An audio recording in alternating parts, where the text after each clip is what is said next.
Tanzania. Bado sijawasikia. Jamhuri ya Muungano wa Tanzania. Kazi na utu. Chuo cha usafirishaji, moja ya vyuo bora katika mkoa wetu wa Dar es Salaam.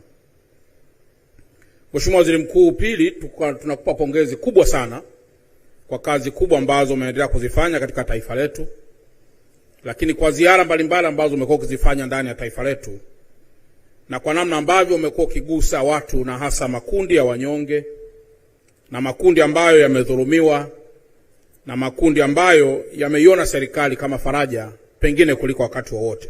Mheshimiwa Waziri Mkuu, tunakushukuru sana. Lakini jambo jingine, Mheshimiwa Waziri Mkuu, maelekezo yako yote ambayo umekuwa ukiyatoa katika mkoa wetu, mimi pamoja na wenzangu wakiwemo mkuu wa wilaya ya Ubungo, mwenyeji wetu katika eneo hili, tumeendelea kuyatekeleza. Nafahamu kwamba moja ya mambo ambayo umeendelea kupambana nayo, moja ni kuhusiana na masuala ya huduma kwa ujumla katika mkoa wetu, ikiwa ni pamoja pia na kuendelea kuwa na solution ya kudumu katika kupunguza foleni ndani ya mkoa wetu wa Dar es Salaam. Mheshimiwa Waziri Mkuu, pale ambapo tutakuwa tayari katika yale uliyoyaagiza, tutakupa taarifa kwa hatua pamoja na ushauri wa kina kuhusiana na vile ambavyo tutakuwa tumetafakari kwa pamoja. Lakini jambo jingine, Mheshimiwa Waziri Mkuu, eneo hili wanasoma wanafunzi, na katika mkoa wetu wa Dar es Salaam na nchi nzima kwa ujumla wake, bodi ya mikopo kwa mwaka huu inalipia wanafunzi si chini ya 200,000, lakini wakiwemo pia wanafunzi ambao wako hapa NIT. Na moja ya jambo ambalo ningetamani sana Mheshimiwa Waziri Mkuu utupelekee salamu kwa Mheshimiwa Rais wa Jamhuri ya Muungano wa Tanzania ni kuhusu maboresho makubwa ya miundombinu ya elimu hapa NIT. Mheshimiwa Waziri Mkuu, nafahamu mwaka 2028 itakuwa darasa la 6 na darasa la 7 watajiunga na form 1 wote kwa pamoja. Mimi Mheshimiwa Waziri Mkuu ni moja wa wahanga. Wakati tunaingia chuo kikuu cha Dar es Salaam, tulikutana na mfumo wa wale wanafunzi ambao tulikuwa tunakaa mwaka mzima nyumbani na wale ambao walikuwa wanaunganisha. Kwa hiyo ikawa ni double cohort kati ya wale ambao hawakukaa kabisa nyumbani wakaunganisha na wale ambao tulikaa mwaka mmoja nyumbani. Tukiwa tunasoma pale Nkuruma, na lecture hour ilikuwa ni moja tu. Ilikuwa ni saa moja lecture ilikuwa imekwisha. Wanafunzi nakumbuka tulikuwa tunasomea nje. Wengine wanasoma ndani, wengine nje. Alafu wakati fulani lecture nyingine inapatikana kule engineering, lecture nyingine inapatikana Yombo. Moja ni saa 5, nyingine ni saa 6. Unatoka engineering unakimbia mbio, ukifika kule dakika 10 zimekatika na unasomea nje. Na wakati ule Mheshimiwa Waziri Mkuu, hata Kiingereza ukisikii vizuri. Profesa ameshapiga lecture na tayari muda unaofuata kuna mtihani. Hoja yangu ya msingi nataka kuisema kwako Mheshimiwa Waziri Mkuu, nimeshuhudia mageuzi makubwa sana ya uboreshaji wa miundombinu ya elimu ya vyuo vikuu. Na hapa NIT kwa mfano mdogo tu, yamejengwa mabweni Mheshimiwa Waziri Mkuu kwa bilioni 13.9. Mabweni ambayo yanachukua wanafunzi zaidi ya 1,000. Hiyo tupelekee salamu kwa Mheshimiwa Rais, na ningeliomba ndugu zangu wote tupige makofi mengi kwa sababu ya uwekezaji huu mkubwa. Maana halisi ya mabweni, Mheshimiwa Waziri Mkuu, watu hawa inawezekana wasifahamu. Mimi nakumbuka wakati tunasoma hapo chuo kikuu pia, hostel ya Mabibo tulikuwa tunalala kitanda kimoja watu 4. Kitanda kimoja. Sasa unaweza kujiuliza tunalalaje, kwa sababu hata mathematically haiendi vizuri. Tulikuwa tunalala kwa zamu. Wengine wanalala saa 1 wanaamka saa 6, na wengine wanalala saa 6 wanaamka saa 12. Hawa wakiamka hawa wanasoma, hawa wanaposoma hawa wanalala. Lakini leo hii serikali imefanya uwekezaji ambao ni mkubwa, na lazima turudie tena kupiga makofi kwa Jamhuri ya Muungano wa Tanzania.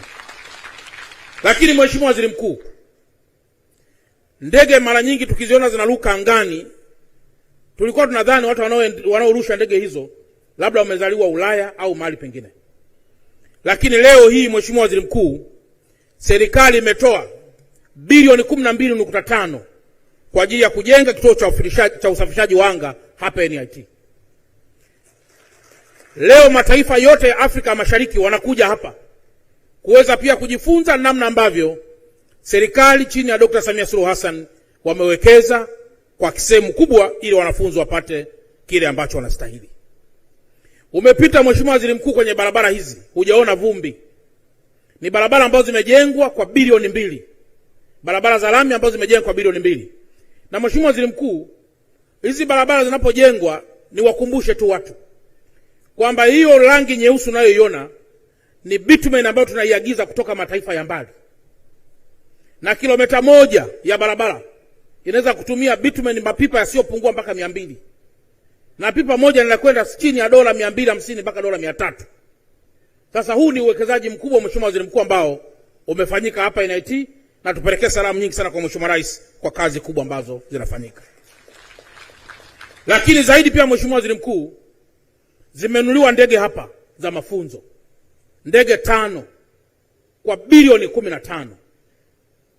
Sasa Mheshimiwa Waziri Mkuu, ni kitendo cha ajabu na pengine kinachovutia kwamba leo moja ya chuo katika mkoa wa Dar es Salaam kinamiliki ndege. Lakini sio ndege tu, kinamiliki marubani. Lakini sio marubani tu, kinamiliki mafundi wa ndege hizo. Sasa Mheshimiwa Waziri Mkuu, tupelekee salamu kwa Mheshimiwa Rais kwamba Dar es Salaam kumechangamka, na kwa kweli tunayo kila sababu ya kuwaeleza mara kwa mara wa Tanzania kuhusu uwekezaji ambao ukiusoma hata kwenye Biblia inawezekana kama ni miracle, lakini sio miracle, that's real. Ni kitu ambacho kipo na kinaendelea kutekelezeka. Mwisho Mheshimiwa Waziri Mkuu, nafahamu ubora wa serikali ya Jamhuri ya Muungano wa Tanzania hutegemeana sana na waziri mkuu aliyoko madarakani. Tunachosema hivi maana yake nini? Mheshimiwa Rais anakuwa ni bora aliyechaguliwa na watu. Lakini ampate nani aweze kumsaidia kuratibu shughuli zote za serikali? Akakupata wewe Mheshimiwa Waziri Mkuu. Na hivi punde nimeona Mheshimiwa Waziri Mkuu ukifanya ziara huko mikoani, baadhi ya watu wanatetemeka kidogo na kuanza kudhani kwamba labda sisi hatujielewi vizuri. Mheshimiwa Waziri Mkuu, naomba nikutie nguvu na nikutoe wasiwasi. Nyakati zitafika za kuwaeleza Watanzania kuhusu madhubuti wa mtu ambaye anaweza vizuri zaidi kumsaidia Mheshimiwa Dr. Samia kuisukuma hii serikali vizuri. Na nyakati hizo zitakapotimia, wala tutatumia miujiza kueleza. Tutatumia historia ya usimamizi wa serikali kwa Watanzania na namna ambavyo mambo yamebadilika chini ya usimamizi wenu. Sasa hivi tunaweza tukapiga porojo mbalimbali, lakini nyakati za reference zitafika ambazo zitakapotimia, Mheshimiwa Waziri Mkuu, fanya kazi. Sisi na wakuu wa mikoa wote Tanzania, wakuu wa wilaya wote, wakurugenzi wote na Watanzania mmetukabidhi dhamana hii ya kuhakikisha kwamba tunaendelea kutafsiri maono ya Dr. Samia Suluhu Hassan kushuka chini kwa Watanzania. Hizi porojo za hapa katikati zingine tuachane nazo, tusonge mbele na maendeleo ya Watanzania ndio focus yetu. Jamhuri ya Muungano wa Tanzania. Mbona mmenyamaza? Mmeelewa nini? Asanteni sana.